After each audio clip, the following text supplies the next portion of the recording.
Tiriparwen'Door, traveling with Nyashaà. Hey everyone, welcome to an episode on the officially Nyashaà channel, but this is a new playlist titled Tiriparwen'Door, Travel with Nyashaà. As you can see, the setup is a little bit different. We're outside. So we're going to talk about being outside today. If you watched my previous video, which is the birthday episode, bit of a heavy one, but I loved recording that episode. There is something in there about my birthday trip. Every year in the month of March or some other month, but every year I do make it a point to have what I call a birthday trip where I travel on my own for about 4 to 7 days. And I've been doing this for about 5 years now. And every year it gets bigger, it gets better, and it gets more exciting. And there's so much that I've benefited from traveling, from moving around, seeing the world. And I thought it would be nice to talk about that and start up on some travel blogs, share some travel hacks, and just talk about that aspect because it has contributed a lot to the way I think, the way I view the world. And so, if you're joining us and this is your very first episode that you're watching on this channel, please like, share, subscribe, and check out all the other videos. You might find something interesting on there. But if you're here to learn about traveling and travel hacks, stay tuned because we're going to talk all about that, particularly from a perspective coming in from Zimbabwe, coming in from any place really, but just looking at it from grassroots and building up to bigger traveling. Like, when you see on Instagram, you see someone, she doing that to my big 12, and then, the captain's going boom, boom, and we're like, that's the vision that we see when we think about traveling. But we're going to start off from the bottom line, baseline. So the first thing we're going to talk about is a little bit of my history with traveling and what I consider traveling. I remember from as far back when I was a little girl, ndakagara mota nana mama nana sekuru tichienda kumusha, and ndine nyama yangu ndakabata ba yatorwa nasekuru wangu ndarara. Then I woke up and the first thing I said is nyama yangu iri kupi. And I even remember just being in the back of an open truck. Kana wakakura nguva dzandakakura around the 90s, we always used to sit in the back of those trucks. We put my mattresses and would lay there. I used to like sitting and actually watching the stars when it would be nighttime. But you'd be driving past so much. You drive past wheat, you drive past chibage, sorghum, and you learn so much about these things. Like we'd drive past different cities, and if you were going Masvingo, there was this halfway house where we used to stop to tenga mkaka wakakora. Fairfield. Yes, I think I remember it was the name of one of the places that we used to stop. But if you remember the name of that wodzeko, please put it in the comments because I'm wrecking my head right now trying to remember the name of that mkaka. And so some of these things are just memories that I have from traveling from a very young age. And just that excitement, yotkana Christmas yashika kune kwata kuenda. In primary school, if you went to a government school at the time, I think everybody went on trips. I know at this point in life, it's kind of shifted a little bit. Not every school does trips, but we had trips that started off from the time you were grade 3. You'd go to the bird sanctuary, lion and cheetah park, Cleveland Dam. There were just different places that we would travel to as a class and as a group. But I also just appreciated that our family did like to move around. And so from as far back as I remember, would go to the museum. Did you know we have museums and galleries in Harare? And so, sometimes it's just as simple as crossing to the other side of town, just seeing what happens, and just getting to know and explore the city.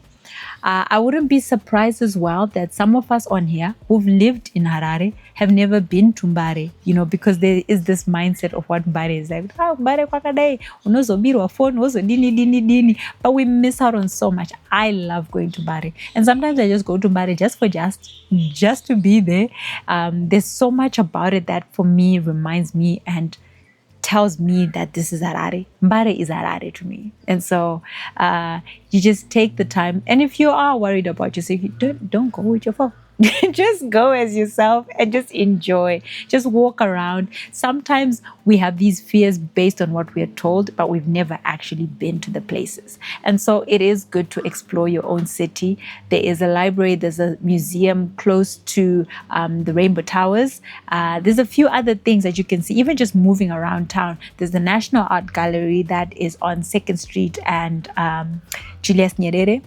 They're different places, and some of them don't even charge a lot of money to get in. They've got student discounts. They just have different things. So if you're coming in from out of town and you are in Harare, at UZ, at HEAT, all of those places, usabude mararo sinombwendo ku gallery.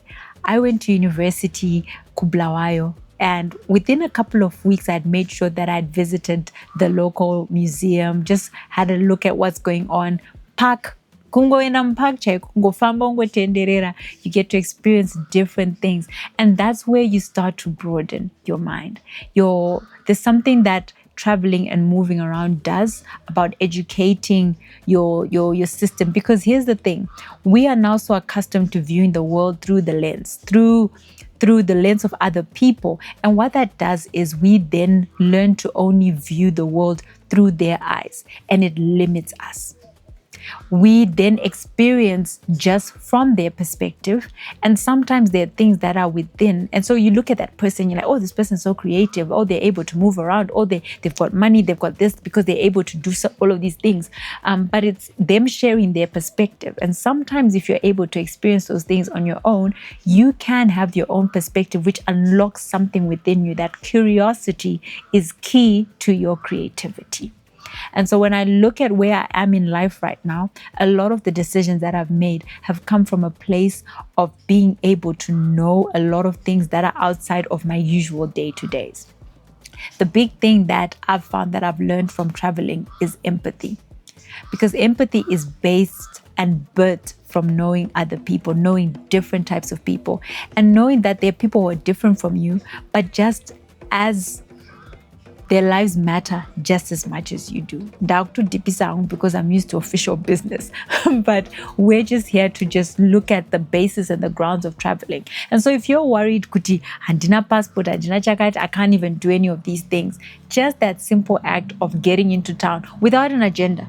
Sapinda uchiti ndinotenga grocery, ndinodini, chingombopinda mutaona kuti ndombonotenderera umbonona mabuilding. So, because one of the things that we do is we want to start doing that the day we fly out or we go to Dubai, but you haven't done that in Harare. So the encouragement is to do that exactly where you are, and that builds up that desire, that curiosity. You grow from there.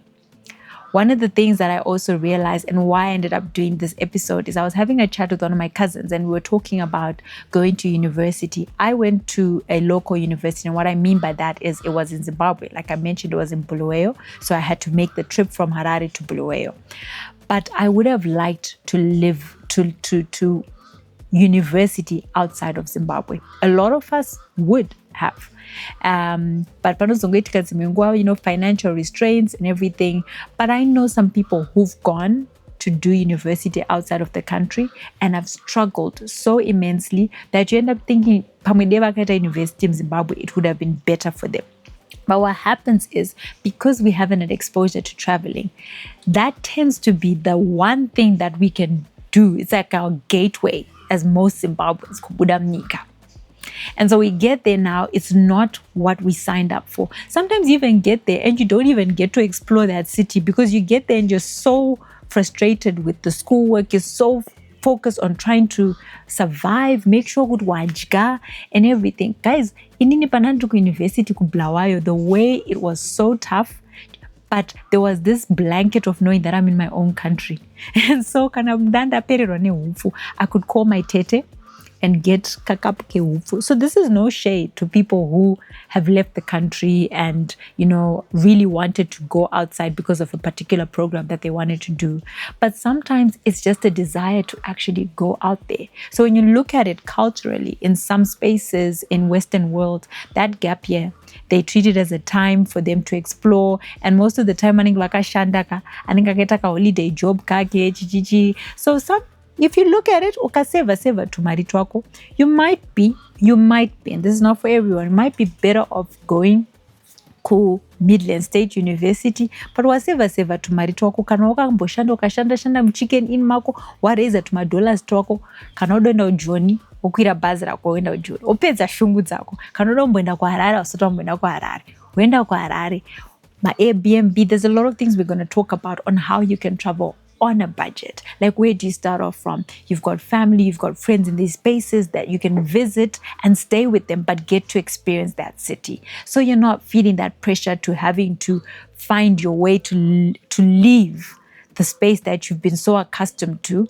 and actually forfeit the things that you enjoy about that space because you wanted to go out there. And then within 2 weeks, you're like, I wanna go. And so yet you just really wanted to travel. So I'm so excited that you joined me for this episode, and I'm looking forward to doing so much more in this series. Like I said, we're going to talk about hacks, traveling locally in your space, living the country if you're wanting to travel outside of Zim. My first trip to the coast, which was a solo trip when I went to South Africa, I went to East London. My budget entirely, I think I spent about $400, and I will talk about all of that, how I managed to do that. That included flights. I flew to East London and back to Joburg and then got in a bus from there. But I will share all these tips. And if you really are interested in this, you can save $20 a month and work towards eventually going on the trip of your dreams, and you can only go further and further.